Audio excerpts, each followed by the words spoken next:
더불어민주당이 단독으로 소집한 1월 임시국회가 오늘 시작됐지만 여야 대립 속에 개점 휴업 상황이 빚어졌습니다. 방탄국회 논란이 이어지는 가운데 이재명 대표는 내일 성남FC 후원 의혹과 관련해 검찰에 출석합니다. 오늘 새벽 인천 강화도 해역에서 규모 3.7의 지진이 일어나 수도권 전역에서 흔들림이 감지됐습니다. 큰 지진이 드문 서해안 지역에서 지난해 충북 괴산에 이어 다시 지진이 발생하면서 한반도에 안전지대가 없다는 것을 보여준 것으로 분석됩니다. 오늘 새벽 부산 도심의 오피스텔 건물 주차타워에서 불이 나 수십 명이 연기를 마셨습니다. 화재에 취약한 외장재를 사용해 불이 빠르게 번진 것으로 파악되고 있습니다.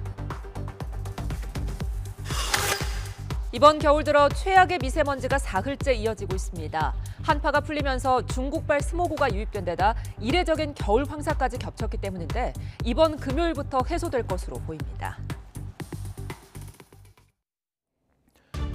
시청자 여러분 안녕하십니까? 1월 9일 월요일 뉴스가 있는 저녁 시작하겠습니다. 여당 당대표를 뽑는 전당대회를 2달 정도 앞둔 시점에서 각종 외부 여론조사에서 당원 지지도 선두를 달리고 있는 나경원 전 의원에 대해서 대통령실이 비판과 반박을 연이어 내놓는 이례적인 일이 벌어지고 있습니다.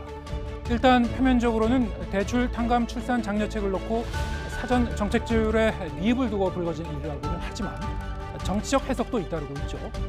국민의힘 전당대회 최대 변수로 떠오른 나경원 전 의원의 출마 여부와 함께 내일로 다가온 이재명 더불어민주당 대표의 검찰 출석 소식을 비롯한 전국 현안은 잠시 뒤에 정가는 코너에서 자세히 다뤄보겠습니다. 민주당의 단독 요청으로 시작된 1월 임시국회는 첫날부터 여야의 강대강 대치로 공전했습니다. 국민의힘은 이재명 대표의 방탄을 위한 임시국회라며 반발했지만 야당은 북한 무인기를 고리로 정부를 거세게 질타했습니다. 박기환 기자가 보도합니다. 국민의힘은 민주당이 단독 요청한 1월 임시국회를 두고 방탄 공세를 이어갔습니다.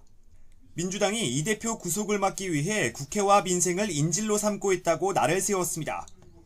특히 국민의힘은 민주당이 요구한 북한 무인기 관련 긴급 현안 질문이 군사기밀을 북한에 공개하는 것이나 마찬가지라고 반박했습니다.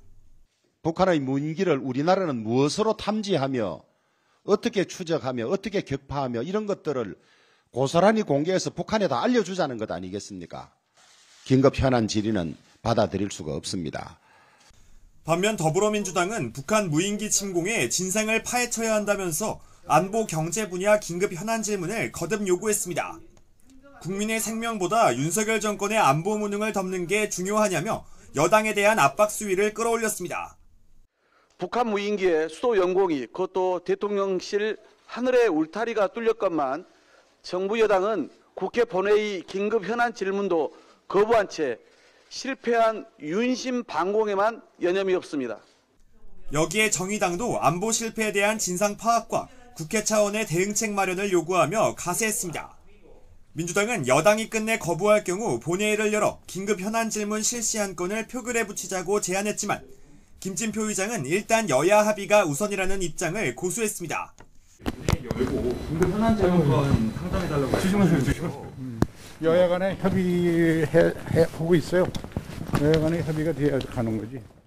새해 임시국회 첫날도 사실상 개점 휴업한 가운데 여야의 극한 대립을 멈춰 세울 뚜렷한 방안도 없는 상황이라 한동안 국회 공전은 계속될 것으로 보입니다. YTN 박견입니다.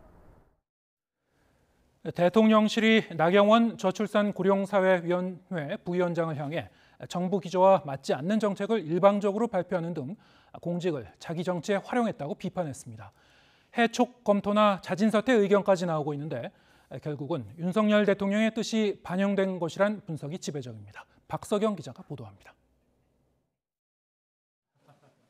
지난주 나경원 저출산 고령사회위원회 부위원장이 발표한 대출 탕감 출산 장려책. 일종의 원금 부분에 대해서도 일정 부분 탕감할 수 있는 부분은 없나. 대통령실은 이례적으로 공개 브리핑을 통해 반대 의견을 분명히 밝혔습니다. 본인의 개인 의견일 뿐 정부의 정책과는 무관하고. 주말을 지나면서 대통령실의 비판 수위는 더욱 높아졌습니다. 오해를 불러 유감이지만 검토할 가치가 있다는 나 부위원장의 SNS 글과 위원회 차원의 검토였다는 언론 인터뷰가 기름을 부었습니다. 대통령실 고위 관계자들은 YTN에 나부위원장의 거짓말이라고 말했습니다. 위원회가 열린 적도 없으니 관련 정책이 검토된 적도 없는데 공직을 자기 정치 수단으로 활용하고 있다는 겁니다. 무엇보다 위 위원장이 윤석열 대통령인데 여러 만류에도 계속 검토하겠다는 건 이치에 맞지 않는다고 덧붙였습니다. 대통령실의 날선 반응엔 윤석열 대통령 의중도 담겼을 거로 보입니다. 윤 대통령은 업무 보고에서 정치 선거에 영향을 받지 않고 세금을 효과적으로 써야 한다며 의미심장한 발언을 남겼습니다. 정치나 선거나 이런 진영이나 이런 데 영향을 받아서는 안 되고 정말 국민만 생각할 줄 아는 그런 데에서 우리 국민의 세금을 정말 아주 효과적으로 써야 된다는 그런 말씀을. 대통령실의 격앙된 분위기는 나부위원장의 포퓰리즘 정책 방향을 비판하면서 동시에 국민의힘 당대표 출마를 견제하려는 다중포석이라는 분석도 나옵니다. 대통령실에선 나부위원장이 공직과 당대표 둘 중 하나를 포기해야 한다, 사퇴하거나 해촉시켜야 한다는 말까지 나오고 있습니다. 사실상 이별은 예정된 것으로 보이는 가운데 파국을 막기 위한 해법이 나올 수 있을지 관심이 쏠리고 있습니다. YTN 박서경입니다. 성남FC 후원금 의혹과 관련해 더불어민주당 이재명 대표가 내일 오전에 검찰에 출석해 조사를 받습니다. 대선 전에 제기된 여러 의혹 사건 가운데 검찰 조사를 직접 받는 건 이번이 처음인데 제3자 뇌물 혐의 적용이 가능한지가 핵심 쟁점입니다. 김태원 기자의 보도입니다. 민주당 이재명 대표는 성남FC 의혹과 관련한 검찰 조사 직전 자신의 입장을 직접 밝힐 예정입니다. 공당의 대표로서 필요한 이야기를 하겠다는 겁니다. 검찰이 적용한 제3자 뇌물 혐의에 대한 입장을 다시 한번 밝힐 것으로 보입니다. 이 대표는 대선 전에 제기된 여러 의혹 사건과 관련해 검찰에 출석하는 건 이번이 처음입니다. 이 대표는 성남시장 재임 시절인 지난 2015년부터 2017년까지 두산건설과 네이버 등 관내 기업 6곳에 용적률 상향 등 각종 현안을 해결해준 대가로 성남FC 후원금 160억여 원을 유치한 혐의를 받습니다. 검찰은 이재명 대표가 정치적 약속을 지킨다는 개인적인 목적으로 기업들의 후원금을 요구했다고 보고 있습니다. 행정 편의가 필요했던 기업들과 이 대표의 이해관계가 맞아떨어지며 대가성 후원이 이루어졌다는 게 검찰의 입장입니다. 이 대표 측은 시민구단인 성남FC에 후원금을 유치한 건 성남 시민의 이익이라고 반박해왔습니다. 공익을 위한 결정으로 공정성과 청렴성을 해친 게 아닌 만큼 뇌물죄가 성립할 수 없다는 겁니다. 이처럼 검찰과 이 대표 주장이 팽팽히 맞서기 때문에 이번 조사는 상당히 길어질 것으로 보입니다. 관내 기업과 성남시청, 성남FC 등에 대해 대대적인 압수수색을 벌인 검찰은 혐의 입증에 자신감을 보이고 있습니다. 주말 일정까지 모두 취소한 이재명 대표는 변호인단과 함께 검찰의 수사 자체에 문제가 있다는 식으로 파고들 것으로 예상됩니다. 검찰은 이 대표를 불러 조사한 뒤 기소 여부를 결정할 방침인데 결과에 따른 파장이 만만치 않을 전망입니다. 이번 검찰 조사에는 민주당 지도부가 함께하고 지지자 1,500여 명이 검찰청사 주변에 집결할 예정입니다. 반대단체 회원 1,000여 명도 맞불 집회를 예고하고 있습니다. 이에 경찰은 900여 명을 청사 주변에 투입해 혹시 모를 충돌에 대비한다는 방침입니다. YTN 김태원입니다. 네, 내일 더불어민주당 이재명 대표의 검찰 출석에는 의원들이 대거 참석하면서 단일 대우에 힘을 실어줄 것으로 보이는데 비명계 일부에서는 우려의 목소리도 나오고 있습니다. 국민의힘은 민주당이 자멸의 길로 가고 있다면서 총공세에 나섰습니다. 김승환 기자가 보도합니다. 더불어민주당 이재명 대표는 검찰 출석을 하루 앞두고 수사 관련 발언을 자제했습니다. 참사 정권인 집권 세력이 당권 싸움에만 몰두할 뿐 국정 책임을 망각하고 있다며 정부 여당에 날을 세웠습니다. 정부 여당은 장군 멍군식의 말폭탄으로 안보 무능을 감추고 당권 싸움에만 정신이 팔려 있습니다. 이 대표 대신 검찰을 맹비난한 당 지도부 등 의원들이 대거 현장에 함께하며 적극 엄호에 나설 것으로 보입니다. 당당하게 조사 임하겠다 이렇게 말씀하셨고 아마 할 말은 하실 거다 이렇게 보시면 될 것 같습니다. 다만 비이재명계를 중심으로 개인 차원에서 대응할 일을 당대표와 당을 동일시하고 있다는 볼멘 소리가 터져나옵니다. 일각에선 수사 상황을 주시하며 최악의 경우까지 대비해야 한다는 목소리도 나오고 있습니다. 국민의힘은 민주당이 이 대표와 함께 국회와 민생을 인질로 삼은 공범이라며 공세에 나섰고 민주당도 범죄 피의자 이재명과 함께 죽겠다는 옥쇄 전략을 이쯤에서 끝내주십시오. 북한이 자행하는 위기엔 한마디도 못하면서 이 대표의 위기 앞에선 손발이 맞아떨어진다며 자멸하고 있다고 비판했습니다. 더불어민주당은 이렇게 자멸하고 있습니다. 이재명 대표가 판 세계의 토끼굴은 살 길이 아니라 죽을 길입니다. 이재명 대표는 검찰 출석 다음 날 전국을 도는 경청 투어를 재개하고 이튿날 신년 기자회견을 엽니다. 사법 리스크를 정면 돌파하려는 맞불 전략이 설 민심에 어떤 영향을 줄지가 관건입니다. YTN 김승환입니다.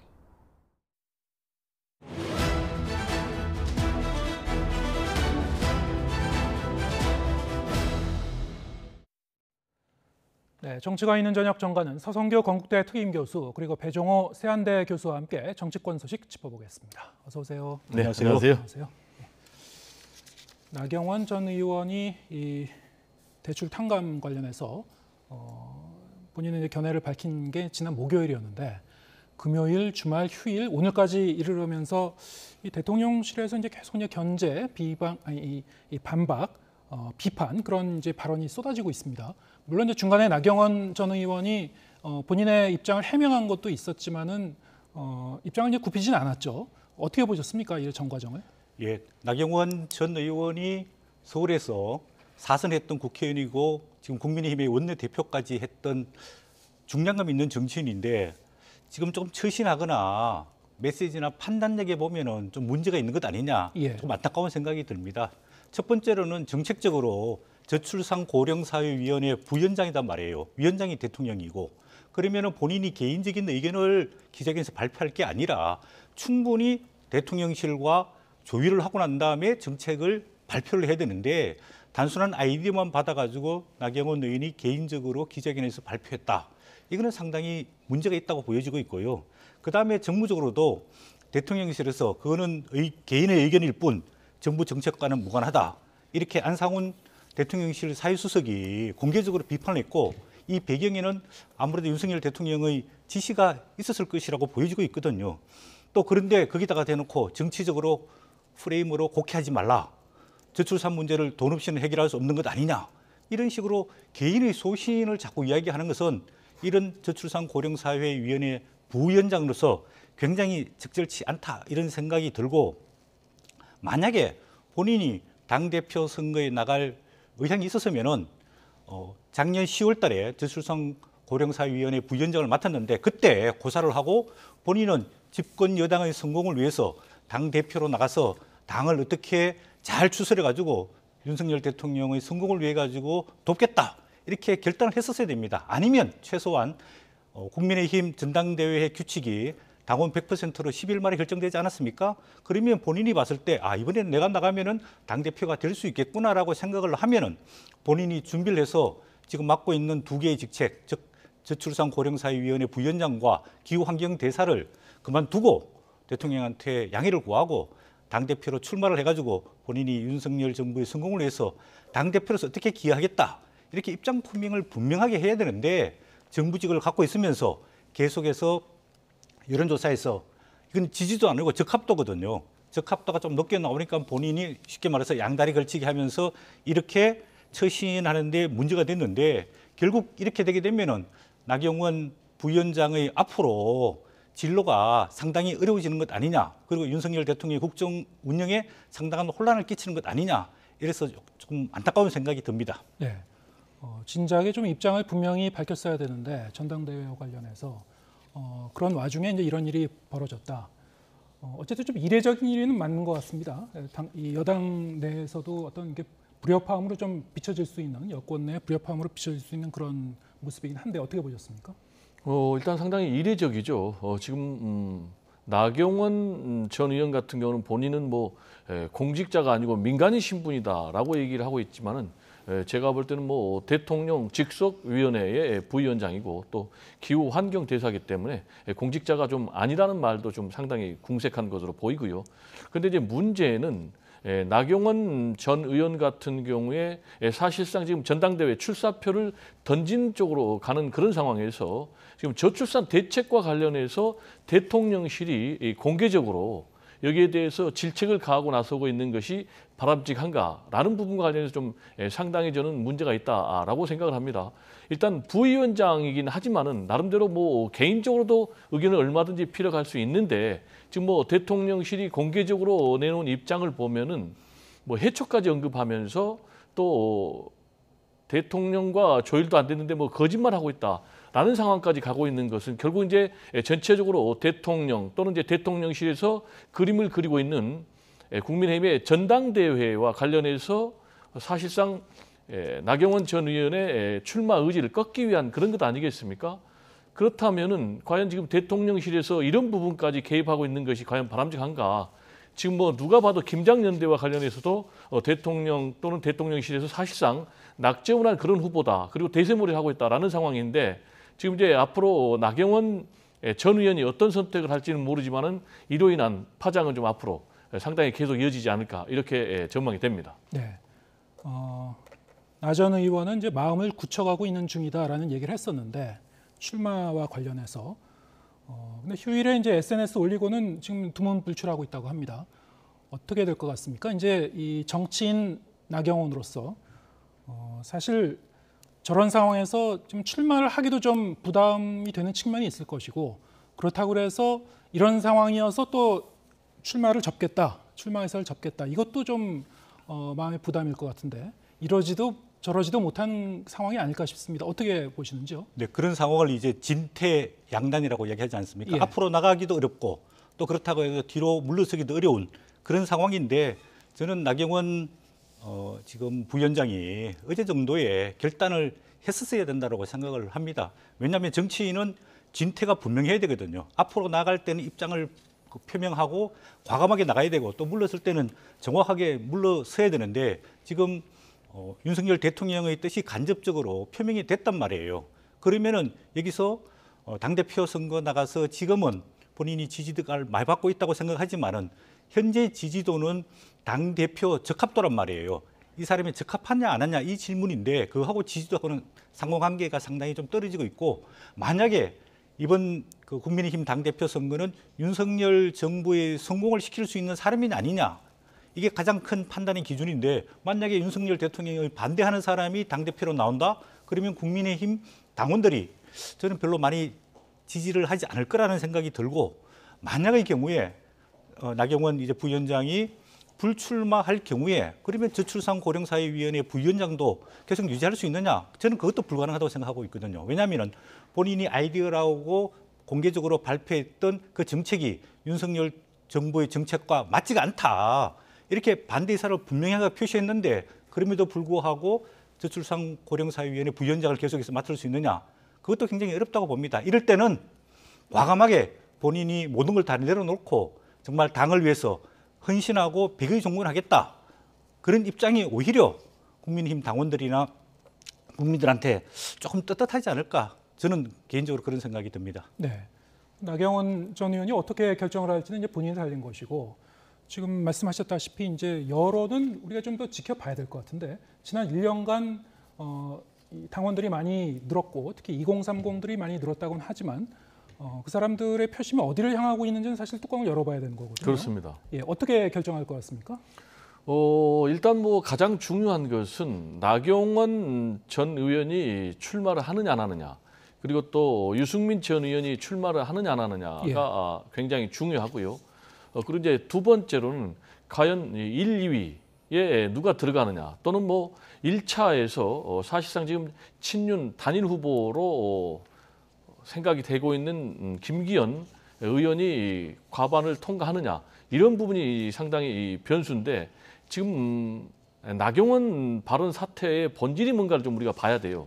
이 나경원 사태의 지금 다자녀 출산 탕감 발언의 본질은 이 발언이 문제가 아니고 아까 말씀드린 대로 전당대회의 구도하고 상관이 되는 것입니다.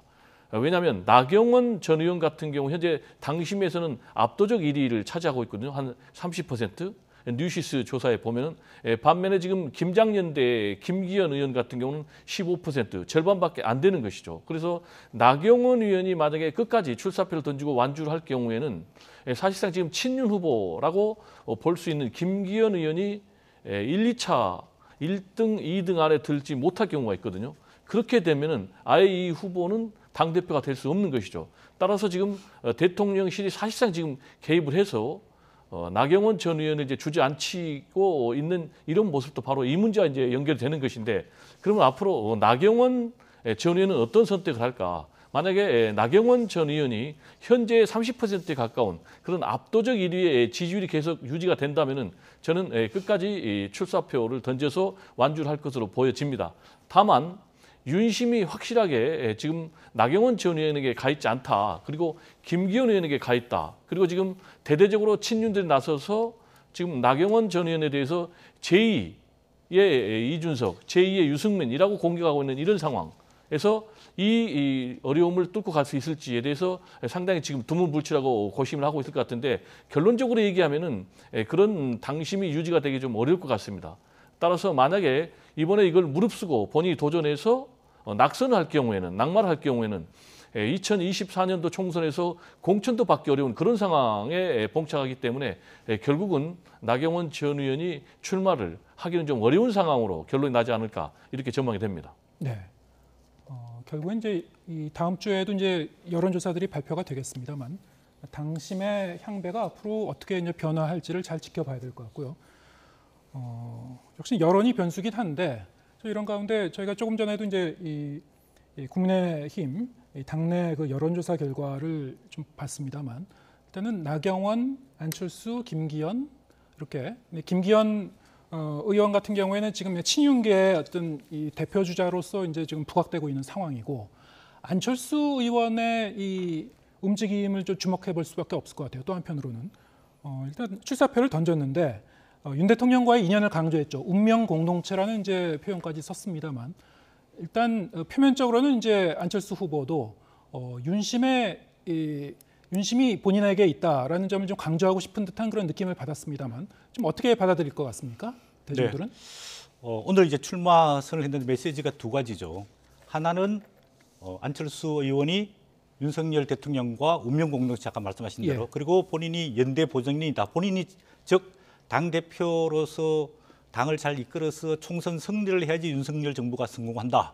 뭐 그렇게 이야기를 하면서 2022년 3월 3일 날 안철수 후보와 윤석열 대통령이 후보 단일화를 했지 않습니까? 네. 그 후보 단일화, 그다음에 인수위 위원장 했던 문제, 그다음에 당대표로서 이제 윤석열 정부의 성공을 뒷받침하고, 윤석열 정부가 성공할 경우에 본인의 정치도 성공할 거고, 윤석열 정부가 만약에 실패할 경우에는 자기 정치도 실패할 거다. 이렇게 공동 운명체로, 즉 윤심을 얻기 위해서 노력을 하고 있고, 또 두 번째 메시지는 결국은 내년 이제 4월 10일 했을 때 총선 승리가 중요한데, 본인이 그래도 수도권, 그다음 2030, 40의 중도 확장력이 있기 때문에 본인이야말로 총선 승리를 이끌 수 있는 적임자다. 이런 두 가지 메시지를 던졌습니다. 아까 잠깐 말씀하신 대로 지금 국민의힘 이제 당원 구조가 아직 최근에는 정확하게 발표가 안 됐는데, 작년 8월 말 기준으로 보면 약 한 80만 명 정도 되는 걸로 알려지고 있습니다. 재작년 6월 달에 전당대회 때 비해 가지고 약 한 50만 명 이상이 증가를 했는데, 그중에서 수도권 비중이 많이 늘어나고, 그다음에 2030, 40의 비중이 많이 늘어났단 말이에요. 과연 이 늘어난 당원들 비중이, 즉 안철수 의원의 중도와 수도권 표심에 얼마나 부응하느냐, 그거에 대해서 안철수 후보가 호소하기 위한 전략이라고 보여지고 있습니다. 이제 만약에 나경원 부위원장이 불출마를 선언하고, 아마 유승민 전 의원도 지금 지지율이 10% 이하로 떨어졌기 때문에 출마가 조금 어렵지 않을까, 이런 생각이 드는데, 만약에 두 사람 다 출마를 못하게 되면은 아마 그 안철수 의원과 김기현, 그러니까 쉽게 말하면은 수도권의 안철수 의원과 그다음에 영남권의 김기현 의원, 이 양대 대결로 갈 거라고 보여지는데, 안철수 의원은 사실상은 지금의 민주당 뭐 전 대표도 했고 민주당에도 뿌리가 약간 있고 또 중도 쪽에 뿌리가 있고 사실 국민의힘에는 작년 후보 단일을 하면서 입당을 했단 말이에요. 그래서 국민의힘 내에 정통 보수 세력의 지지층이 별로 없다고 봐야 됩니다. 그래서 지금 한 20% 전후로 나오는 적합도가 맥시멈에 가깝지 않을까. 그리고 아까 말씀하셨지만 나경원 의원이 국민의힘 정통 보수 세력의 지지를 많이 받고 있는데 나경원 부위원장이 불출마할 경우에 이 30% 정도가 어디로 갈 것인가. 결국은 많은 숫자가 김기현 의원으로 갈 가능성이 있고 또 일부가 안철수 뭐 의원 쪽으로 갈 건데 그 많은 비율이 김기현 의원 쪽으로 가기 때문에 조금 표심을 지켜볼 필요는 있지만은 앞으로 김기현 의원이 조금 상승세로 갈 가능성이 많고 좀 안철수 의원의 지지도는 약간 횡보할 가능성이 있지 않을까. 그래서 양강 구도로 갈 가능성이 상당히 많다고 보여집니다. 네, 서 교수님은 이제 2파전이 될 것이다라고 이제 예측을 해주셨는데 거듭 말씀드립니다만 여러 가지 지금 변수가 남아 있고요. 예. 후보들 그리고 당심이 어느 쪽으로 향할지는 아직 뭐 불확실한 측면이 많이 있다는 점 좀 말씀드립니다. 제가 이 문제와 어쨌든, 관련해서 잠깐 좀 첨언을 한다면은 앞으로 이제 세 가지가 관전 포인트 같아요. 첫 번째로는 구도. 두 번째로는 이제 결선 투표 여부, 그리고 세 번째로는 윤심과 당심 일치할 것인지. 첫 번째 이제 구도 관련해서는 이른바 빅2는 지금 유승민, 나경원이거든요.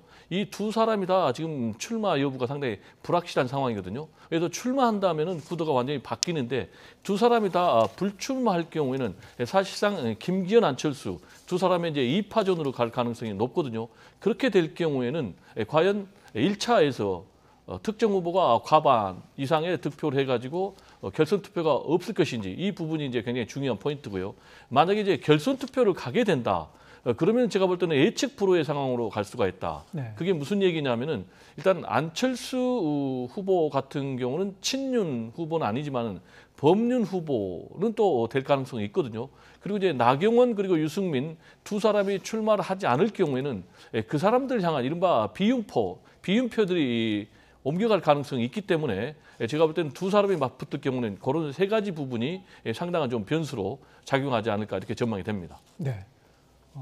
역시 이 당심이 어디를 향할 것인가 아까 말씀드린 대로 최근에 2030 그 세대들이 이제 이 당원으로 많이 가입했다고 하기 때문에 그분들이 과연 그 어떤 성향을 갖고 있는지 어느 후보에 이제 손을 들어줄지 역시 이제 이 후보들의 어떤 이제 공약을 세우고 어떤 이 행보를 보이는지와 이제 서로 이제 상호 작용하면서 앞으로 이제 두 달간 이제 어떻게 변화가 있는지 잘 지켜봐야 될 것 같습니다. 민주당 얘기 좀 해보겠습니다. 이재명 대표가 내일 오전에 검찰에 출석을 하죠. 일단 포토라인에 설 것 같습니다. 예, 어떻게 전망하시는지요? 예, 보통 이제 피의자로 검찰 이제 소환 조사를 받게 되면은 이제 포토라인에 기자들 앞에서 검찰 조사에 성실하게 임하겠다 이런 게 이제 보통 통상적인 메시지거든요. 그런데 아마 내일 이재명 민주당 대표는 뭐 고위 당직자들도 뭐 참여하게 되고 이렇기 때문에 강한 본인의 혐의에 대해서 부정하고 부인하는 것. 그다음 두 번째로는 검찰의 압박 수사가 정치적 수사라는 것을 강력하게 규탄하는 강한 메시지를 내지 않을까 이런 생각이 좀 들어서 걱정이고요. 본인이 이재명 대표가 그 변호사 출신의 법률가이지 않습니까? 네. 그래서 이런 법적인 문제에 대해서는 정치적인 대응보다는 좀 본인이 변호사로서 법률 전문가로서 법적 대응하는 게 필요한데 내일 거기 검찰에 출두하면서 뭐 당직자들을 동반한다라든지 또 일부 보도에 보면은 내일 지지하는 측과 또 반대하는 측들이 대규모 동원을 해가지고 현장에서 좀 대결, 이 정치화되는 좀 우려가 되는 거거든요. 이런 부분에 대해서 이재명 대표가 어차피 당당하게 조사를 받으러 갈 때는 뭐 본인이 조금 겸손하게 낮은 자세로 검찰 조사에 조금 임할 필요가 있다고 보여지고 있고요. 아마 제 가장 큰 쟁점은 제3자 뇌물죄가 성립되느냐 안 되느냐 이 문제인데 형법 130조에 보면은 공무원이 직무와 관련해 부정한 청탁을 받고 다른 사람에게 뇌물을 주거나 약속한 경우에 처벌을 받게 되어 있는 거거든요. 그래서 부정한 청탁이 핵심인데 과연 그 두산건설이라든지 네이버라든지 이런 기업들로부터 부정한 청탁을 받고 성남FC 축구단에다가 후원금이나 광고 비용으로 돈을 냈는지 안 냈는지 그거를 이재명 대표가 알고 있었는지 모르고 있었는지, 또 지금 현재 담당하는 성남시 공무원이 구속 기소돼 있거든요. 두상은설 전 대표도 구속 기소가 돼 있습니다. 이런 부분에 대해서 검찰이 어떻게 사실관계를 입증하느냐, 또 그런 부분에 대해서 이재명 민주당 대표는 그런 사실관계가 없는 것을 정확하게 조금 서로 법률적으로 정리를 할 필요가 있다고 생각이 들고요. 통상의 경우에 피해자로 소환 조사를 하고 나면은 검찰이 이제 뭐 처분을 하게 됩니다. 구속을 하게 될지 불구속을 하게 될지 이런 문제가 있는데, 좀 우려되는 것은 검찰이 아무래도 영장을 청구하고 국회에 또 체포 동의안을 보낼 가능성이 상당히 높다고 보여지고 있습니다. 그러면 이번 1월 임시국회 때 또 이재명 민주당 대표에 대한 체포 동의안을 두고 여야 간의 상당한 갈등과 대립 있을 거라고 보여지고 있고요. 지난번에 노웅래 민주당 의원에 대한 체포 동의안도 결국은 민주당이 거대 의석을 갖고 있기 때문에 부결시켰지 않습니까? 이번에도 아마 민주당이 체포 동의안이 올 경우에 아마 표결로 부결시킬 가능성이 상당히 높다고 보여지면은 성남 FC 후원금 문제는 이제 불구속 기소가 되어가지고 재판에 회부될 가능성이 많고, 아직도 남아있는 뭐 대장동 의혹 문제라든지 또 변호사비 대납 문제라든지 이런 것들이 줄줄이 이제 검찰 조사를 아마 받아야 할 상황인 것 같습니다. 그럴 경우에 민주당이 과연 그 당대표가 계속 검찰 조사를 받고 이미 이제 선거법 위반으로 재판에 회부된 것도 있지 않습니까? 재판 공판에 또 참여를 하게 되고, 이럴 경우에 이 사법적 리스크를 과연 민주당이 어떻게 분리해서 감당할지 아니면 총체적으로 감당할지 상당히 조금 걱정거리이자 관심사라고 보여집니다. 네, 종합적으로 전망해 주셨는데, 내일 검찰 조사가 결국 이제 영장 청구와 체포동의안 그리고 체포동의안의 부결 이렇게 이어질 것이다. 지금 말씀하신 대로 뭐 이건 뭐 이제 관측을 하신 겁니다만 뭐 어떻게 될지는 봐야 되겠습니다만 이 사건뿐만이 아니란 말이죠. 지금 검찰이 수사 중인 것이 이제 1월 이후에 2월에도 또 어떤 상황이 벌어질지 모르고 민주당이 어떻게 대응할 것 같습니까? 전반적으로. 네. 지금 이제 민주당의 입장은 사실 선명하게 정리가 됐지 않습니까? 예. 첫 번째로는 이것은 명백한 야당 탄압, 정적 죽이기다라는 게 하나 있고, 두 번째로는 제3자 뇌물공여죄에 해당되지 않는다라는 이제 두 가지 논리 아니겠습니까? 그러면서 뭐 정청래 최고위원, 또 박찬대 최고위원, 또 우상호 의원까지 유신 독재 때도 제1야당 대표에 대해서 검찰이 이렇게 수사를 한 적이 없었다라면서 이제 이거는 명백한 야당 탄압, 정적 죽이기다라면서 이제 강력하게 반발하고 있고, 또 내일 출석하는데 그런 맥락에서 지금 당 소속 의원들, 지지자들이 대거 결집하는 그런 거 아니겠습니까? 그리고 이제 두 번째로 제3자 뇌물공여죄와 관련해서는 일단 제3자 뇌물공여죄가 되려면은 첫 번째로 부정한 청탁이 있어야 되고, 두 번째로는 대가성이 있어야 되고, 세 번째로는 이제 사익이어야 되는데 이 세 가지가 다 전혀 없다. 그리고 이것은 전부 다 공익으로 연결된 것이다라고 지금 이재명 대표 측에서는 이제 강력하게 주장을 하고 있고, 이런 논리라면은 다른 뭐 구단에 대해서도 똑같은 그런 이제 사법의 잣대가 연결이 돼야 된다.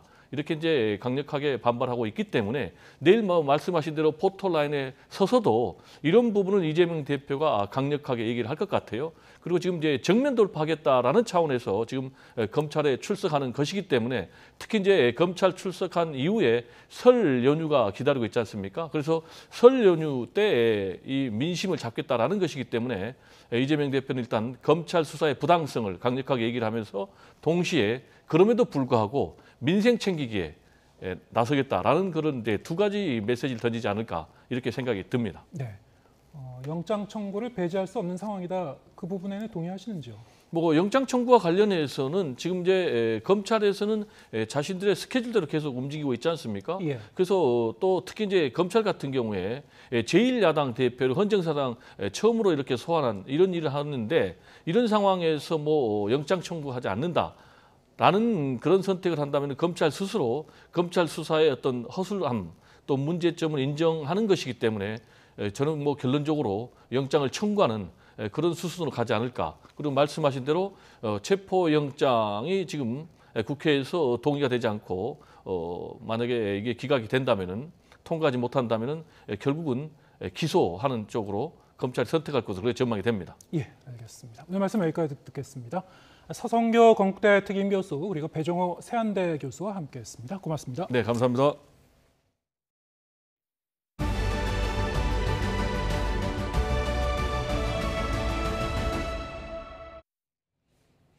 이번 겨울 들어 최악의 미세먼지가 사흘째 계속되고 있습니다. 한파가 풀리면서 서풍을 타고 중국발 스모그가 유입된 데다 이례적인 겨울 황사까지 겹쳤기 때문인데요. 미세먼지는 이번 금요일부터 해소될 전망입니다. 정혜윤 기자입니다. 남산에서 내려다본 서울 도심이 뿌연 장막에 갇힌 듯 희미합니다. 시선을 하늘로 올리면 파란 하늘과 회색빛 미세먼지층이 구분될 정도입니다. 지난 주말부터 이어진 미세먼지의 공습은 이번 겨울 들어 최악이었습니다. 중국발 스모그에 국내 오염물질이 더해지며 치솟은 초미세먼지. 여기에 이례적인 겨울 황사까지 유입되며 미세먼지 농도도 동시에 급증했습니다. 이번에 특징 중에 한 가지가 이제 PM10하고 2.5의 차이가 적다는 겁니다. 황사가 왔음에도 불구하고 사실은 PM2.5의 농도가 급격히 높아지는 것이 이번 상황의 어떤 특성이라고 볼 수가 있습니다. 미세먼지 농도는 조금 낮아졌지만 잔류 황사로 인해 중서부 지방에는 미세먼지 주의보가 내려졌습니다. 서풍을 타고 계속 국외 스모그가 유입되고 자체 오염 물질도 쌓이며 초미세먼지는 당분간 고농도가 유지될 가능성이 큽니다. 중국과 같이 국외로부터 유입되는 것이 겹쳐졌는데 바람이 안 불면 그 자리에서 확산이 안 되다 보니까 그 지역에 계속 머무는 현상들이 지금 반복이 되고 있는 것들입니다. 겨울철 한파가 물러난 자리에 기승을 부리는 미세먼지. 전문가들은 이번 금요일과 토요일 전국에 다소 많은 비가 내리며 미세먼지가 해소될 것으로 전망했습니다. YTN 정혜윤입니다. 이번 주에 코로나19 위중증 환자 증가세가 확연히 꺾이면 다음 주에 실내 마스크 의무 조정을 위한 논의가 시작될 전망입니다. 최근 중국에서 들어오는 환자가 증가하는 상황은 국내 방역 상황에 크게 영향을 끼치지 못할 것으로 보입니다. 김평정 기자입니다.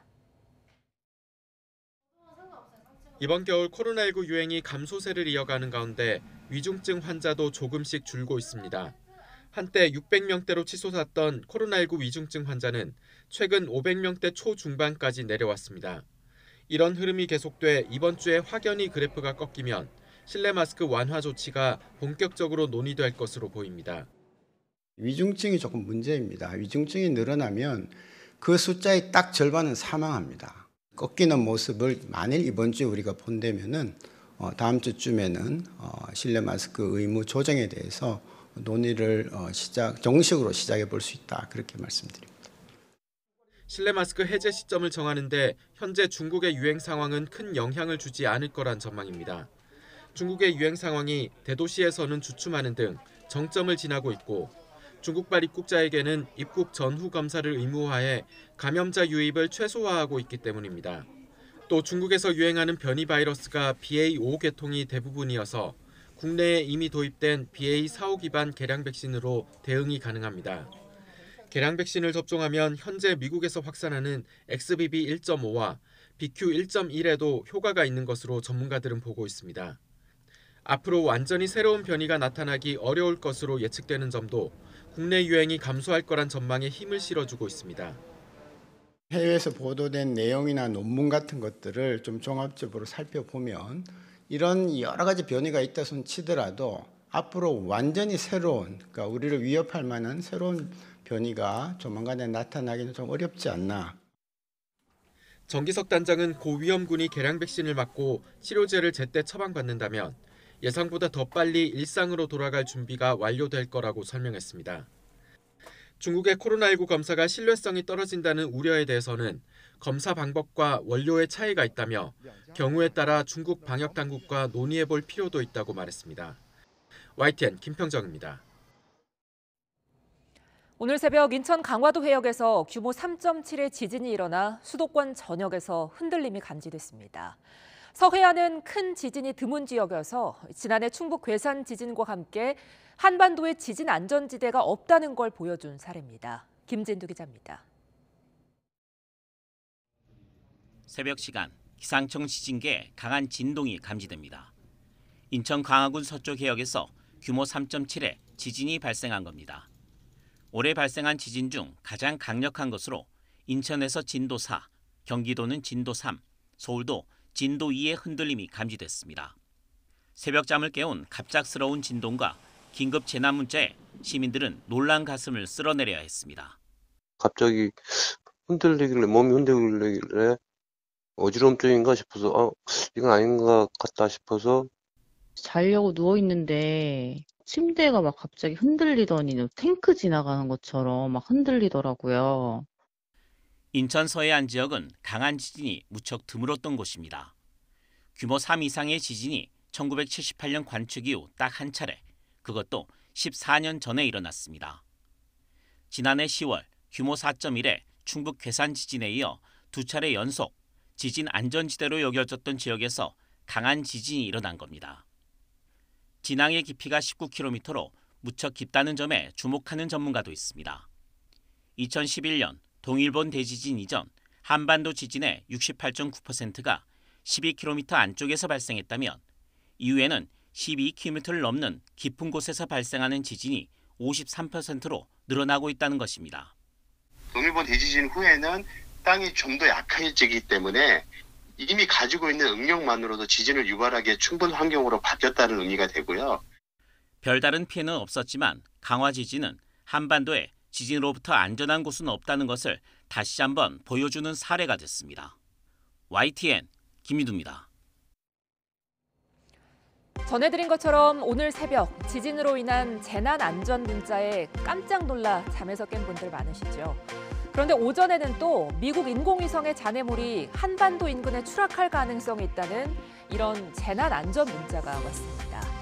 과학기술정보통신부는 오늘 낮 12시 20분부터 1시간 동안 미국의 인공위성 ERBS 잔해가 한반도 인근에 떨어질 가능성이 가장 크다고 판단해서 오전 7시쯤에 경계 경보를 발령했고, 이종호 장관은 추락 예상 시간 비상안전상황실에서 긴급 상황회의를 주재했습니다. 또 혹시나 있을지 모를 안전사고에 대비해 제주공항의 항공기 29편의 이착륙이 지연되기도 했습니다. ERBS는 지난 1984년 미국이 쏘아 올렸는데요. 지구 열복사 분포를 관측하고 분석하는 임무를 수행한 무게 2,450kg의 지구 관측 위성입니다. 임무를 마친 뒤 지구 궤도를 돌면서 차츰 중력에 이끌렸고 대기권에 진입하면서 오늘 추락이 관측됐죠. 이렇게 수명이 다한 인공위성 잔해물이나 우주로 발사한 로켓의 파편 등을 우주 쓰레기라고도 하는데요. 대부분의 우주 쓰레기는 대기권에 진입하는 과정에서 마찰열에 의해 해체되고 연소에 소실되지만 실제 피해를 준 사례도 있습니다. 자, 이 영상을 보실까요? 지난해 7월 호주의 한 농장에 떨어진 미국 스페이스X 로켓의 잔해물인데요. 길이가 무려 3m에 달합니다. 이런 거대한 물체가 하늘에서 떨어졌다니 상상만 해도 아찔하죠. 문제는 이런 우주 쓰레기로 인한 피해 우려가 갈수록 커진다는 점입니다. 지난해 11월 미국 CNN은 지구 주위 우주엔 무려 9,600톤의 우주 쓰레기가 떠다니고 있다고 보도하기도 했고, 현재 지구 궤도를 떠도는 직경 10cm 이상의 우주 쓰레기가 3만 5천 개나 된다는 분석도 있습니다. 앞으로 10년 안에 로켓 잔해물의 추락으로 사상자가 나올 확률이 10%나 된다는 추정된다는 연구가 학술지에 소개되기도 했는데요. 앞으로가 더 걱정입니다. 미국과 중국 등 강대국들의 패권 경쟁이 우주를 무대로 이어지고 있고, 그 경쟁에 민간 기업들까지 뛰어들면서 이런 우주 쓰레기는 더욱 증가할 전망인데요. 이제는 우리가 살고 있는 지구의 환경 문제를 넘어서 우주의 환경까지 걱정해야 하는 상황이 오지 않을까 우려스럽습니다.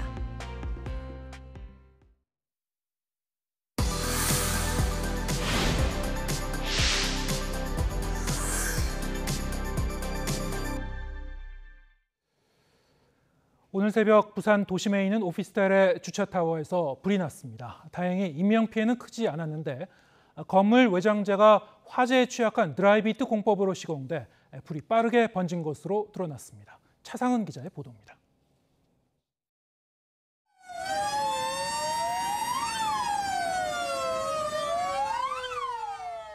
건물을 집어삼킨 불길이 무섭게 타오릅니다. 시뻘건 불덩어리도 아래로 쉴 새 없이 떨어집니다. 부산 서면 도심에 있는 23층짜리 오피스텔의 주차 타워에서 불이 난 시각은 새벽 6시 반쯤.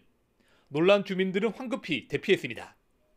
막 쾅쾅 하면서 불이야 하면서 막 문을 두드려 줍니다. 그 소리 듣고 문을 열어봤죠. 제가 문을 열어보니까 복도에 연기가 있고 사람들이 막 대피한다고 막 뛰어다니고.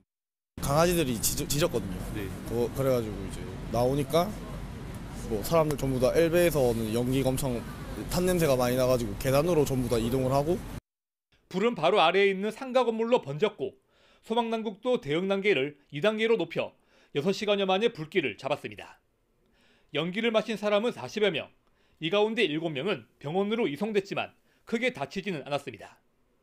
화재 초기에 대피가 빠르게 이루어졌고 불이 오피스텔로 번지지 않아 다행히 인명피해가 크지 않았습니다. 주차타워에 외장재를 타고 불이 번지면서 한쪽 벽면이 완전히 불에 탔습니다. 주차타워의 외장재는 화재에 취약한 드라이비트 공법으로 시공됐습니다. 화재 때 불쏘시개 역할을 해 지난 2015년부터 6층 이상 건물에는 사용할 수 없게 됐습니다. 하지만 이번에 불이 난 건물은 지난 2004년에 준공돼 적용 대상이 아니었습니다. 드라이비트 주차타워에서 화재가 최초 발생을 해서 그 드라이비트 소재가 밑으로 낙하하면서 그게 이제 1층과 1층으로 화염이 확대된 것으로 일단 추정을 하고 있는데, 경찰과 소방당국은 주차타워 아래층에서 불이 시작된 것으로 추정하고 합동 감식을 벌여 화재 원인을 조사할 계획입니다. YTN 차상입니다. 물가 고공행진 속에 먹고 마시는 것에 들어가는 돈부터 절약하시는 분들 많으시죠. 커피 한 잔 값도 아끼기 위해서 카페 대신에 비교적 가격이 저렴한 편의점을 찾는 소비자들도 늘고 있습니다. 임성재 기자가 보도합니다. 사무실이 밀집한 지역에 있는 대형 편의점. 매장 내 커피 머신 주변이 한 손에 컵을 든 손님들로 붐빕니다. 출근 시간 그리고 점심 시간에 편의점 커피를 마시려는 소비자들의 발걸음이 이어지는 겁니다. 커피 머신에서 직접 원두를 갈아 내려 먹는 방식인데 한 잔당 가격은 프랜차이즈 카페에 비해 저렴한 1,000원 초반대입니다. 실제로 매출도 지난해 하반기부터 동기 대비 20% 넘게 늘었습니다. 보통 프랜차이즈 카페의 커피 가격보다 절반 이상 저렴하기 때문입니다. 커피값이 비싸서 좀 부담이 많이 됐는데 편의점 커피는 저렴하기도 하고 또 이제 금방 가져갈 수 있어서 자주 마시고 있습니다. 한 4-5천 원 하는데 요걸 이제 뭐 반의 반값 정도밖에 안 되니까. 커피와 함께 곁들여 먹을 편의점 샌드위치와 빵으로 식사를 대신하는 경우도 늘고 있습니다. 이제 편의점 커피가 가성비가 높다라는 인식이 이제 많이 퍼졌잖아요. 샌드위치나 아니면 뭐 머핀류와 같이 그런 간단한 아침 식사 대용식과 같이 구매하시는 분들도 상당히 많습니다. 새해 첫날부터 콜라 등 음료부터 각종 유제품까지 일상 먹거리 가격이 일제히 오른 상황. 커피 한 잔, 식사 한 끼 비용이라도 더 아끼려는 소비자들의 마음이 편의점에서도 고스란히 드러나고 있습니다. YTN 임성재입니다. 마약을 투약한 혐의로 재판에 넘겨진 작곡가 겸 사업가 돈 스파이크에게 법원이 징역형의 집행유예를 선고했습니다. 이미 마약 관련 전과 3건이 있었지만 범행을 인정하고 반성하면서 재기를 다짐하고 있다는 이유였습니다. 김건우 기자입니다. 마약을 투약한 혐의로 구속돼 재판에 넘겨진 작곡가 겸 사업가 돈 스파이크. 재작년 12월부터 약 10달 동안 4,500만 원 상당의 필로폰을 사들여 14차례에 걸쳐 투약한 혐의를 받습니다. 재판을 통해 혐의를 모두 인정하고 반성하며 마약을 끊기 위해 노력하겠다고 밝혔습니다. 심려를 끼쳐드려서 정말 죄송합니다. 다 제 잘못이고요. 조사할 상식에 임해서 제 대학에 받겠습니다. 마약은 언제부터 하신 거예요? 최근입니다. 이후 넉 달 만에 나온 1심 선고에서 재판부가 이런 점을 받아들여 징역형의 집행유예를 선고했습니다. 서울 북부지방법원은 돈 스파이크에게 징역 3년에 집행유예 5년을 선고하고 120시간의 사회봉사와 80시간의 약물치료 강의 수강, 3,900여만 원 상당의 추징금을 명령했습니다. 돈 스파이크는 지난 2010년을 비롯해 마약 관련 범죄로 3차례의 전과가 있었습니다. 이런 전과에도 집행유예를 선고한 이유에 대해 재판부는 돈 스파이크의 반성문을 들었습니다. 하이라이트였을지 모를 40대 중반을 괴롭게 만든 것이 누구도 탓할 수 없는 자신의 잘못이라는 반성문 내용을 언급하면서 돈 스파이크가 자괴감과 자책감을 느끼고 반성과 재기를 다짐하고 있다는 점을 강조했습니다. 또 대마 전과 이후 10년 넘게 아무런 범죄 전력이 없었다고도 덧붙였습니다. 앞서 돈 스파이크에게 징역 5년을 구형했던 검찰은 판결문 검토를 마친 뒤 항소 여부를 결정할 방침입니다. YTN 김근우입니다.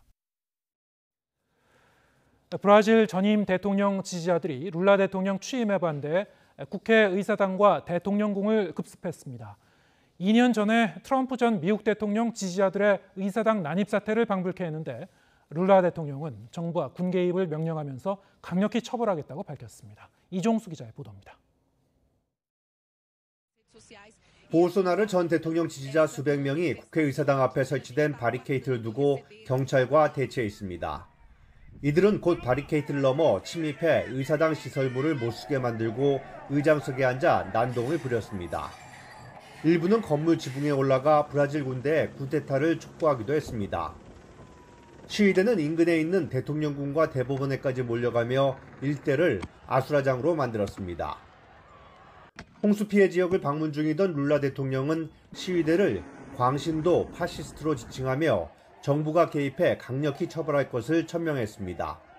Nós achamos que houve falta de segurança e eu queria dizer para vocês que todas essas pessoas que fizeram isso serão encontradas e serão punidas. 경찰은 최루탄을 쏘며 진압에 나섰습니다. 토니 블링컨 미국 국무장관은 민주주의를 심각하게 위협하는 것이라며 브라질 시위대의 의회와 대통령궁 습격이 즉각 중단돼야 한다고 말했습니다. 이번 브라질 사태는 지난 2021년 1월 6일 트럼프 전 미국 대통령 지지자들의 의사당 난입 사태의 복사판처럼 진행됐습니다. 지난해 10월 룰라 대통령이 50.9%대 49.1%란 근소한 득표율 차이로 결선 투표에서 승리를 거머쥔 대선 이후 보소나루 전 대통령 지지자들은 룰라 취임 반대 시위를 벌이는 등 선거 불복 움직임을 보여왔습니다. YTN 이종수입니다. 15번의 투표라는 사상 초유의 우여곡절 끝에 미국 하원 의장이 결정됐습니다. 미국의 야당인 공화당은 이제 케빈 메카시 의장을 중심으로 중간 선거를 통해 획득한 하원 권력을 활용한 본격적인 전방위 공세를 준비하고 있습니다. 이승훈 기자의 보도입니다. 미국 하원 의장실의 명패가 바뀝니다. 그런데 주인 바뀌기까지 우여곡절 참 많았습니다. 다수당인 공화당 원내대표에게 선거는 요식 행위인 줄 알았는데 그 형식적인 걸 무려 15번이나 했습니다. But I hope one thing is clear after this week. I never give up. 하원 권력 앞세운 공화당의 압박은 사실상 시작됐습니다. 곧 정치 무기와 특별소위 구성을 놓고 민주당과 결과가 뻔한 표 싸움을 합니다. 특위가 꾸려지면 법무부와 FBI의 정치 편향 문제를 다룰 겁니다. 그런 살벌한 소위에는 트럼프를 도와 의회 폭동에 나섰던 특검 대상 의원까지 출격 대기 중입니다. 이런 거친 공세는 이미 예상한 일입니다. 딴중 놓던 공화당 강경파의 막판 변심이 결국은 하원 의장을 결정해섭니다. Kevin McCarthy has to decide for a whole host of issues over his term of office, kind of what is the lesser of two evils. 물론 공화민주 양당 의견이 같은 곳도 있습니다. 중국의 기세를 이참에 꺾어야 한다는 데서입니다. 메카시 의장이 가장 먼저 한 말도 중국 문제를 하원에서 다루자는 겁니다. 코로나 확산으로 가뜩이나 골치 아픈 중국에게 신경 쓸 일이 또 생겼습니다. YTN 이승훈입니다.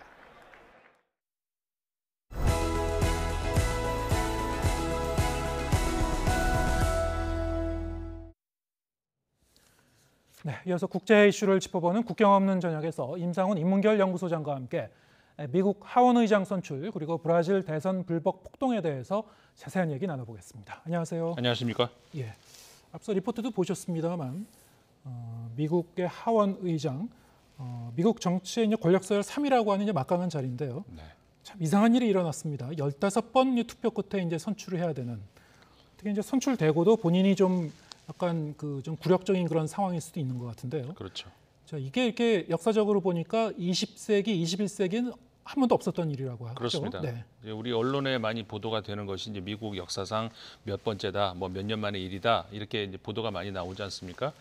그런데 말씀하신 것처럼 그 앞서서 있었던 일들은 전부 1800년대, 그러니까 19세기에 미국의 영향력이 지금과 같은 그런 영향력을 가질 때가 아니고 네. 지금과 같은 민주주의 체제를 정착시키기 전에 벌어졌던 일들이고 사실상 지금의 우리가 알고 있는 지금의 미국 그리고 수정 헌법이 발효된 이후에 그 민주주의 국가로서의 미국이 출범한 이후로는 처음 있는 일이라고 봐야 되는 게 맞는 것 같습니다. 네. 그러니까는 말씀하신 것처럼 미국에서의 하원 의장이라 하면은 이제 우리나라 국회의장보다는 이 정치적 의미에서의 권력도 더 가지고 있는 인물이고 뭐 의전 서열도 물론 그렇습니다만은 사실상 그 의회 권력을 쥐고 있는 그런 인물이라고 할 수가 있는데 지금까지의 모든 관리를 보면은 그러니까는 지금 말씀드린 20세기, 21세기 모든 관리를 보면은 다수당의 원내대표가 아무 무리 없이 그냥 그 의장 자리를 차지를 하고 네. 그러면서 이제 의회 권력을 이끌어 나가는 그런 예들이 이제 그 미국의 어떻게 보면은 대통령 중심제라고 하지만 그 강력한 대통령을 견제할 수 있는 그런 의회 권력을 끌어나갔는데 이번 같은 경우에는 정말 그 사실상 처음 있는 일이라고 봐야 되는 것이 그러니까 지난해 11월 중간 선거에서 공화당이 이제 하원을 장악하지 않았습니까? 그렇게 되면서 지금 민주당이 212석이 되고 공화당이 222석 이렇게 됐는데, 그러니까 원래는 민주당이 한 석이 더 있습니다만 한 명이 이제 사망을 했습니다. 그래서 그렇게 되면은 뭐 예상대로라면은 그대로 212대 222 이렇게 해서 승부가 나야 되는 것이 그러니까 올해 초에 바로 결정이 돼야 되는 건데 닷새 동안 했던 것이 공화당 내부에서 소위 말해서 강경파라고 하는 한 20여 명 정도가 계속 자신들이 다른 후보를 이렇게 선정을 해놓고 그쪽으로 투표를 한다는 거죠. 이탈표가 난 거군요. 예. 네. 그러니까 민주당은 계속해서 투표를 할 때마다 그러니까 212표가 계속 나와요. 그러니까 전원이 참석해서 전원이 그 제프리스 지금 민주당 그 하원 원내대표를 계속 찍었다는 것이죠. 그러니까는 제프리스 민주당 원내대표보다도 더 적은 표를 지금 그 메카시 의원이 계속 얻고 있었던 그런 상황이었고 심지어는 이게 미국 민주주의 위기다 이런 말까지 나오는 것이 심지어는 트럼프를 찍는 사람들까지 나왔단 말이에요. 그러니까 이건 장난하는 건지 물론 이제 미국의 헌법상으로 보면은 하원 의장을 꼭 국회의원이 하라는 법은 없다고 이제 돼 있는 그런 문구는 없거든요. 네. 그러니까 물론 트럼프 전 대통령이 뭐 하원 의장을 할 수도 있겠죠. 그렇지만 그거는 사실상 불가능한 일 아니겠습니까? 그런 일이 발생할 수는 없는데 뭐 그렇게 그런 뭐 나는 트럼프를 지지한다 뭐 이런 발언까지 나오는 이건 그 사실상 미국 민주주의의 실종 아니냐 이렇게 말까지 나올 수밖에 없었던 것이고 네. 결국은 그러니까는 우리 많이 보도된 것처럼 15번째에 걸쳐서 결국은 이제 그것도 지금 과반이 18표를 얻어야 되는데 18표도 못 얻었어요. 또. 그렇죠. 예, 216표를 얻어가지고 결국은 그러니까는 그 과반의 그 필요한 그 전체 의원의 정족수는 아니고 그 투표에 필요한 정족수를 간신히 채워가지고 그래가지고 이제 통과가 됐다는 거거든요. 그러니까 일부는 이 메카시 의장을 투표하지 않았지만 그렇다고 다른 이 후보를 투표한 것도 아니고 네. 하지만 그 사람을 전체 표에서 세지 않는 그런 방식으로 지금 이제 과반 기준을 이제 정한 거죠. 그렇죠. 이제 의원들이 독특한 방식인데 그 의원들이 자신은 누구를 지지한다 이렇게 이제 발언으로 하는 것이죠. 근데 그럴 때 나는 메커시다, 나는 뭐 제프리스다 이게 아니라 나는 그냥 프레젠트했다, 나는 그냥 출석했다 이렇게만 얘기하고 우리말로 이제 재석이라고 하는데 네. 언뜻 생각하면 어쨌든 그 참석을 했다는 의미니까 네. 그러면은 이제 우리의 개념으로는 이제 기권으로 이제 생각할 것 같은데 기권이면 사실 전체 투표에 들어가는 건데 그렇죠. 거기에 넣지 않는다는 거죠. 것이죠. 그렇죠. 결석과 비슷하게 이제 취급하는 그런 그렇죠. 표다. 그렇기 때문에 그런 방식을 이용해 가지고 사실상 독특한 방식 같아요. 예, 굉장히 독특한 방식이죠. 그러다 보니까는 나는 출석했다, 이게 프레젠트 얘기를 하는데 대신에 이제 그 투표에 필요한 그런 정족수에서 빠지니까 아까 말씀드린 것처럼 218표를 얻어야 함에도 불구하고 218표에 부족한 216표를 얻었음에도 불구하고 이제 과반을 넘어서서 통과가 된 것이 바로 이런 독특한 제도 때문이라는 것이죠. 예. 자, 근데 이 메카시 의장 이렇게 어렵게 선출이 됐습니다만 결국에는 이 공화당 내 이제 분열, 일부 이제 이 강경파들의 이탈표 때문에 이렇게 이제 좀 고생을 해서 이제 선출이 됐습니다만 사실은 이제 메카시 의장 본인도 트럼프 전 대통령의 지지자라고 해요. 맞습니다. 그러니까는 그 아까 말씀드린 22여 명의 반란표, 이제 트럼프 지지자들이라고 알려져 있는데 그러면 단순하게 우리가 생각을 하면 의장이 그러면 트럼프의 반대파인가 이렇게 생각하기 쉬운데 또 그건 아니고 사실 지금 그 공화당 내부에서의 복잡한 그 이념 투쟁까지는 아니더라도 권력 투쟁을 이제 볼 수가 있는 그런 대목인데 메카시 이제 의장이 됐죠. 메카시 의장은 과거 트럼프 대통령 시대 때도 그랬고 그 이후에도 그랬고 지금 의장이 된 이후에도 여전히 자신은 트럼프 지지자, 친 트럼프다라고 얘기를 하고 있습니다. 실제로 이제 모든 정치적 행위가 그래 왔었고요. 그런데 이 소위 말해서 강경파 20여 명의 이 사람들은 그 지금 메카시의 그 어떤 그 정치적 행보가 충분하지 않다는 것이죠. 더 강경해야 된다. 그거를 이제 요구하는 것인데 사실상 그러니까는 이 메카시 의장이 자신이 의장이 되기 위해서 그럼 협상을 벌여야 될 거 아닙니까? 그럼 협상을 하면서 내준 무언가가 있을 거 아니에요? 그럼 그 내준 무언가가 뭐냐? 그거를 보면은 사실상 어떤 그 이념적 문제에서의 나온 당신이 충분히 강경하지 않다라고 해서가 아니고 어떻게 보면 정치적인 어떤 권력 싸움에서 예를 들자면 가장 대표적인 것이 그거거든요. 그 의장을 비토할 수 있는 의장을 해임할 수 있는 결의안을 발표하기 위해서 그 의원이 몇 명이 필요하냐. 원래 5명으로 하자라고 했었던 것을 강력하게 제안을 해가지고 1명으로 족하는 그런 식으로. 그러니까 메카시 의원이 이건 받아들일 수가 없다. 왜냐하면 그거는 자신이 의장의 권력을 굉장히 좀 약하게 만드는 거잖아요. 받아들일 수 없다는 것을 버티다 결국 이걸까지 받아들였단 말이에요. 그리고 이제 그 의원의 그 임기 횟수를 제한하는 것을 투표로 한번 해보자라고 하는 것도 그렇고. 그러니까 결국 이들이 강경파라고 하는 사람들이 자신들이 그 권력을 좀 더 연장시키는 것, 그다음에 자신들과 같은 생각을 가지고 있는 사람을 좀 더 의회로 집어넣는 것, 이런 쪽에 더 관심이 있었던 것이 아니냐 이렇게 의심할 수가 있는 것이죠. 앞으로도 이제 강경파의 목소리에 좀 휘둘릴 여지가 많아졌다. 많죠. 그러니까 강경파다 우리가 이제 이렇게 얘기를 하는데 그 아까 좀 전에 그 공화당 내부의 이념 투쟁 이렇게 말씀드렸습니다만 공화당 안에서도 온건 보수가 있고 뭐 급진 보수가 있을 거 아니겠습니까? 민주당 내에서도 물론 있습니다. 온건과 이제 그 급진 좌파가 있는데, 그러니까 공화당 안에서 소위 말해서 프리덤 코커스라고 하는 모임이 있는데 지금 그 사람들이 중심이 되는 그 모임이거든요. 좀 전에 제가 말씀드린 강경파라는 것이 프리덤 코커스라는 그러니까 코커스라는 것은 정당 내에 있는 어떤 그 소모임 아니겠습니까? 그런데 2015년에 출범한 정당 내의 한 그 단체인데 말 그대로 이제 강경 보수 성향을 띠고 있고요. 친 트럼프 인사들로 주축이 되어 있다고 합니다. 근데 이게 미국 언론에서도 정확하게 이게 누구인지 파악이 안 되고 있어요. 그리고 우리가 흔히 이제 그 조지 부시 대통령 즈음 해서 우리가 네오콘이라는 표현을 많이 쓰지 않았습니까? 그러니까 말 그대로 하면은 신보수라고 할 수가 있는 것이잖아요. 그러면 신보수가 있다는 거는 구보수도 있다는 얘기잖아요. 그러니까 영어로 네오콘이라고 안 하고 팔레오콘 이렇게 부르기도 하는데, 그러니까는 과거에 미국의 이제 팔레오콘이라고 하면은 미국에서는 더 외국의 개입을 별로 안 하고 싶은 이런 거. 그러니까는 소위 말해서 이제 고립주의라고 흔히 부르지 않습니까? 그것에 대해서 아니다. 미국이 이제 패권을 전 세계적으로 유지를 하고 뭐 이렇게 하려면은 전부 개입을 해야 된다. 이 사람들이 이제 네오콘이란 말이에요. 그 네오콘이 만들어질 즈음에 이 민주당 내부에서 공화당으로 굉장히 많이 이동을 했습니다. 그러면서 세력이 넘어갔는데 여기에 이제 소수파로 몰린 이 팔레오콘이 어떻게 보면은 지난 그 트럼프 대통령이 당선이 되면서 다시 한번 세력을 키워보려고 했던 것이죠. 그런데 뭐 결과적으로 트럼프 대통령이 성공적인 대통령이라고 볼 수는 없잖아요. 그러면서 미국의 그 공화당 지지 유권자들의 관심이 사라지니까 거기에 대한 마지막 어떻게 보면 권력 투쟁이다. 네. 어떻게 보면 이렇게 이제 정리를 해야 되는 것이죠. 예, 알겠습니다. 브라질 상황도 살펴보겠습니다. 룰라 대통령이 잠시 대통령궁을 비운 사이, 수도를 비운 사이 전임 대통령 지지자들이 이 대통령궁뿐만이 아니고 의회 대법원 건물까지 난입하는 그런 초유의 사태가 이제 벌어졌습니다.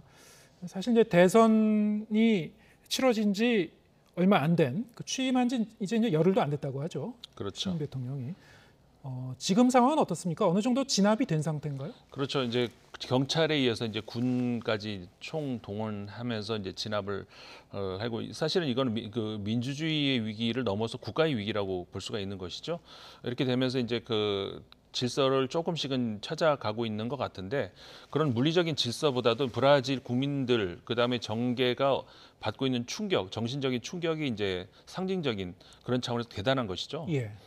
사실 이 소위 우리가 데자뷰라는 말 쓰지 않습니까? 이거 어디서 많이 예. 본 어디서 모습. 많이 본 풍경이죠. 예. 예. 많이는 아닙니다만 어쨌든 2년 전에 본 그렇죠. 풍경입니다. 정확하게 예. 2년 전에 또 공교롭게 1월 6일 그 당시 이제 미국에서 벌어졌을 때 1월 6일 그러니까 시기까지 비슷한데 대통령이 이제 교체된 직후에 전임 대통령의 지지자들이 선거 결과에 불만을 품고 이게 폭동을 일으킨 것, 미국 의사당 난입 사건 이게 지금 우리 아직도 미국에서 조사 중에 있단 말이에요. 네. 근데 유사한 일이 지금 브라질에서 또 똑같이 벌어지고 있는데 이게 그냥 단순히 어떤 우연의 일치냐? 근데 그렇게만은 볼 수가 없는 것이 그 과거 트럼프 대통령의 그 어떻게 보면 보좌관 출신이죠. 스티브 배넌이 그 계속해서 이제 이 브라질의 새로운 어떤 정치적 변화에 대해서도 계속해서 그런 어떤 그 메시지를 자꾸 주었다는 그런 흔적이 보여지고 있거든요. 예. 그러니까는 결국 그 비슷한 유사한 그 정치 세력들이 그 북미와 남미에서 똑같이 어떤 그 민주주의에 대한 정면 도전. 그러니까 아까 좀 전에 말씀드렸던 미국 의회에서의 거기서 폭동은 아니지만 이제 그 표를 통한 반란 그들도 주로 어떤 생각을 가지고 있냐면은 바이든 대통령이 당선된 그 대선 여기 이거에 계속 음모론을 지금 제기하고 있는 사람들이란 말이에요. 네. 그러니까 그 대선 무효다. 근데 지금 똑같은 일이 브라질에서도 또 벌어지고 있는 겁니다. 이번에 브라질에서는 그러니까는 물리적인 폭동이 일어나는 것이고 대선 결과 엉터리다 받아들일 수 없다 하면서 지금 벌어진 일이란 말이에요. 이거 우연치고는 이거 너무나 그 미국 그러니까 이 미주 대륙에서 있는 민주주의에 대한 수치라고 할 수가 있는 것이고 이건 상당한 기간 동안에 어떻게 보면 그 조사가 필요한 그런 과정인 것 같습니다. 네, 이 보우소나루 전임 대통령이죠. 네. 전 대통령 본인은 지금 뭐 잠적 상태로 이제 알고 있습니다만 그렇다고 이제 이런 일련의 상황에 대해서 본인이 나서서 뭐 수습을 한다든가 어떤 입장을 표명한 것도 없었죠. 네. 그 수세에 몰린 건 분명하죠. 아니 좀 전에 말씀드린 것처럼 트럼프 대통령도 아직까지 조사를 받고 있지 않습니까? 예. 그것 때문에 이제 차기 대선으로 나가려고 하는 그 길목에서도 이제 걸림돌로 작용하고 있는데 분명히 이제 보우소나루 전 대통령에게는 굉장히 악재가 될 수 있는 것이고 본인이 어느 선까지 어떤 관여가 있었는지 이거는 조사를 더 진행해봐야 아는 것이겠습니다만은 발언을 사실 하긴 했었죠. 그 룰라 현 대통령은 보우소나루 대통령이 이 폭력 세력들을 뒤에서 좀 이렇게 부추겼다라고 합니다만은 본인은 그런 증거가 어디 있냐? 증거도 없이 나를 이제 몰아붙이는 것에 대해서는 이제 동의할 수 없다. 이제 이런 입장입니다. 그러면서 분명히 이제 그런 그 공공 건물에 대한 침입, 그다음에 그 폭력 이런 것들은 그 민주주의 규칙에 벗어난 일이다라고 원론적인 입장을 밝히긴 했습니다. 그렇긴 했습니다만은 어쨌든 간에 정치적인 책임이 그런 공방이 앞으로 한동안 계속 있을 수밖에 없는 일이죠.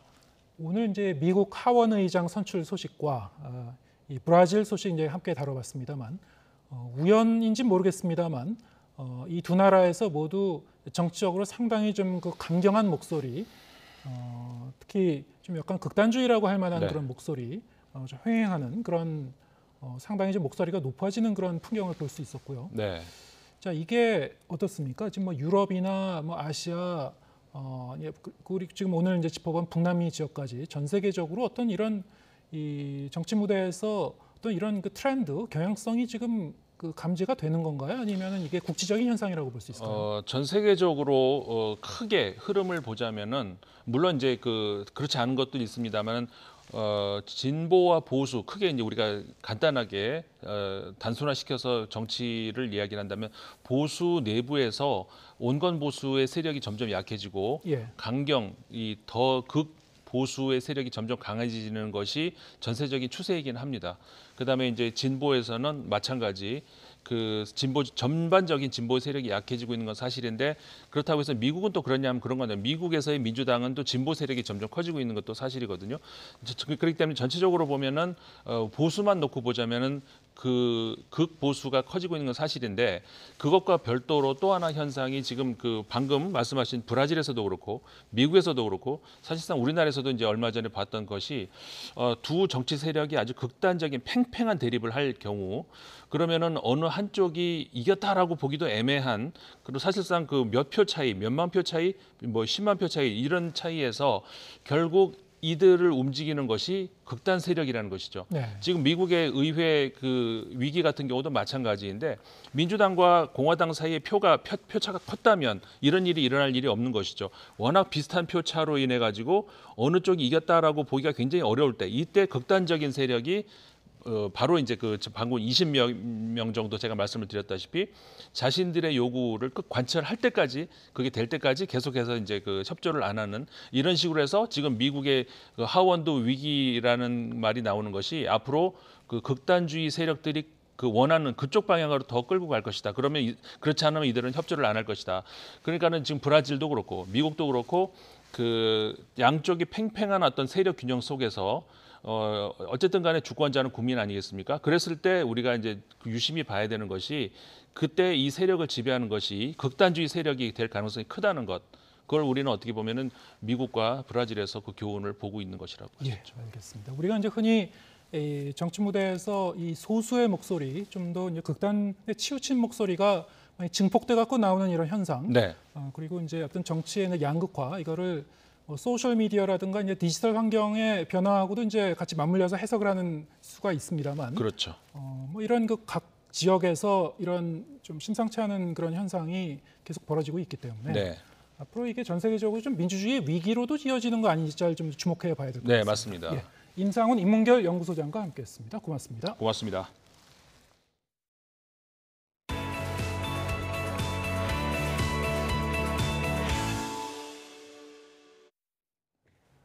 네, 김부영 경남 창녕 군수가 오늘 오전에 숨진 채 발견됐습니다. 지난해 6일 지방선거에서 공직선거법을 위반한 혐의로 재판을 받던 중이었는데 김 군수는 자신은 결백하다는 내용의 유서를 남긴 것으로 전해졌습니다. 박종혁 기자가 보도합니다. 경남 창녕군 창녕읍의 한 야산입니다. 월요일 아침 이곳에서 김부영 창녕 군수가 숨진 채 발견됐습니다. 김 군수는 휴가를 내고 군청에 출근하지 않은 상태였습니다. 일요일에 집을 나간 뒤 연락이 닿지 않아 김 군수의 부인이 경찰에 신고했습니다. 어제 아침 10시경에 아파트에서 나가는 게 확인되었고 신고는 부인이 했습니다. 장소는 휴대폰 위치 추적했습니다. 김 군수는 지난해 6일 지방선거에서 공직선거법을 위반한 혐의로 불구속 기소된 상태였습니다. 김 군수는 경쟁 후보의 지지세를 분산시키려고 지인을 민주당 창녕군수 후보로 나가게 하고 그 대가로 3명에게 1억 3천만 원을 건넨 혐의로 재판에 넘겨졌습니다. 오는 11일 첫 공판 기일을 앞두고 스스로 목숨을 끊은 겁니다. 김 군수는 그동안 혐의를 부인해왔고 유서에도 같은 내용이 담긴 것으로 전해졌습니다.